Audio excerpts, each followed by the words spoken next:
જય માતાજી, જય શ્રી કૃષ્ણ ફ્રેન્ડ્સ. તો આજે મેં બાળકોને લંચ બોક્સમાં પણ તમે આપી શકો ને તેવો ટેસ્ટી નાસ્તો બનાવ્યો હતો. તો તેની માટે મેં અહીંયા અડધા કપ જેટલો ઘઉંનો લોટ લઈ લીધો છે.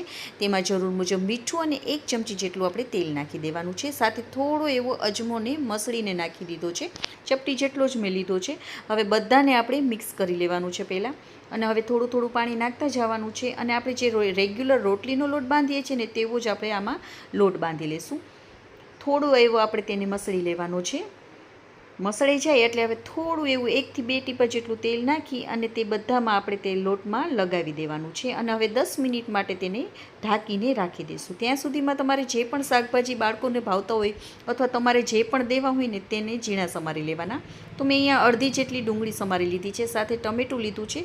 તો ટમેટાનો અંદરનો ગર હોય ને જે, તેને મેં કાઢી લીધો છે, કારણ કે જે આપણે લંચ બોક્સમાં આપશું ને તો થોડી વાર પડ્યો રહેશે આપણા આ લંચ બોક્સ.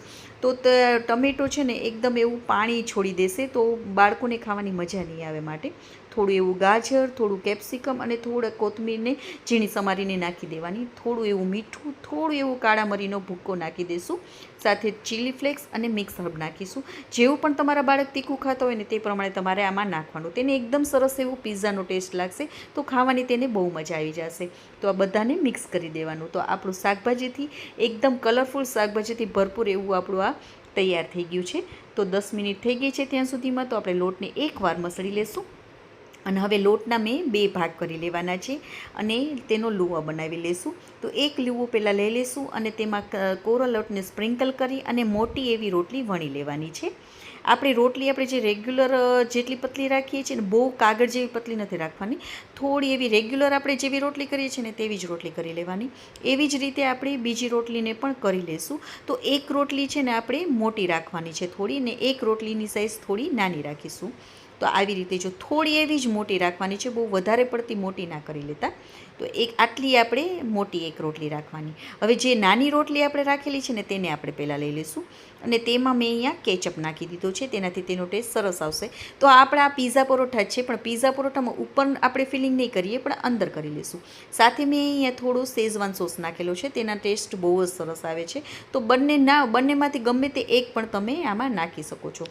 હવે જે આપણે બધું ઝીણું સમારેલું શાકભાજી છે ને તેને બધું આપણે આમાં નાખી દેવાનું છે. કિનારીથી થોડું એવું આપણે અંદર રહે ને તે રીતે જ આપણે કેચઅપ, સોસ અને આ શાકભાજીને રાખવાના છે, કારણ કે બંને રોટલીને આપણે જોઈન્ટ કરવાની છે. એટલે કિનારીથી થોડું એવું અંદર રાખવાનું. હવે મારી પાસે અત્યારના ચીઝ હતું ને તો મેં નાખેલું છે. ચીઝ ના હોય ને તો તમે એમનેમ કરશો ને તો પણ એકદમ સરસ એવું જ લાગે છે. ચીઝ વગર પણ તમે આને કરી શકો છો. હવે બીજી રોટલી આપણે જે મોટી વણેલી છે ને તેને ઉપર રાખી દઈશું અને બંને કિનારીને એકદમ સરસ એવું હાથેથી પ્રેસ કરી અને જોઈન્ટ કરી લઈશું. એકદમ સરસ એવું કરવાનું, કારણ કે આપણે જ્યારે શેકીએ ને ત્યારે બિલકુલ પણ બંને રોટલી અલગ અલગ ના થઈ જાય માટે. તો જુઓ, આવી રીતે આપણે એકદમ સરસ એવું પ્રેસ કરી લેવાનું છે. જુઓ, તો હવે બાજુમાં તવીને પણ ગરમ કરવાની છે. તવી મીડિયમ ગરમ થાય ને, મીડિયમથી પણ ઓછી ગરમ થાય ને તેવી આપણે રાખવાની છે. હવે ગેસની ફ્લેમને એકદમ ધીમી કરી નાખવાની. મારી પાસે બટર હતું ને તો મેં થોડું બટર લગાવી દીધું છે. ના હોય તો તમે ઘી અથવા તેલમાં પણ કરી શકો છો. હવે આપણે આ જે કરેલું છે ને પીઝા પરોઠું એને નાખી દઈશું.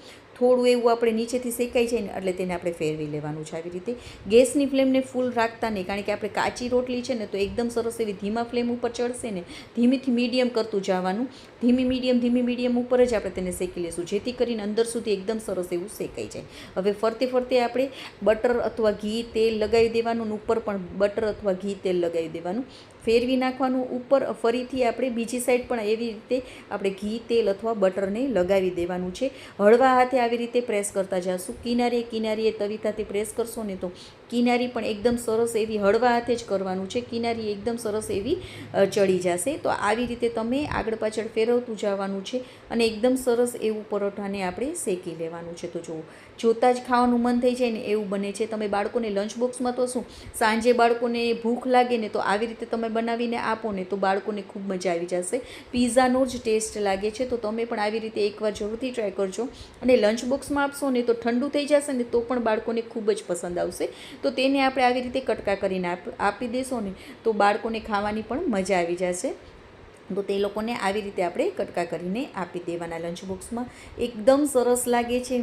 બાળકોને તો શું, મોટાઓને પણ મજા આવી જાય ખાવાની. જ્યારે પણ તમને શાક રોટલી ના ભાવે ને તો આવી રીતે તમે બનાવીને ખાશો ને તો મજા આવી જશે. તો આવી જ નવી નવી રેસીપી સાથે આપણે ફરી મળીશું. અને જો રેસીપી ગમી હોય ને તો પ્લીઝ લાઇક, સબસ્ક્રાઈબ અને શેર કરવાનું બિલકુલ ના ભૂલશો. ફેસબુક ને ઇન્સ્ટાગ્રામમાં જોતા હોય તો ફોલો પણ કરજો. બાય. જય માતાજી.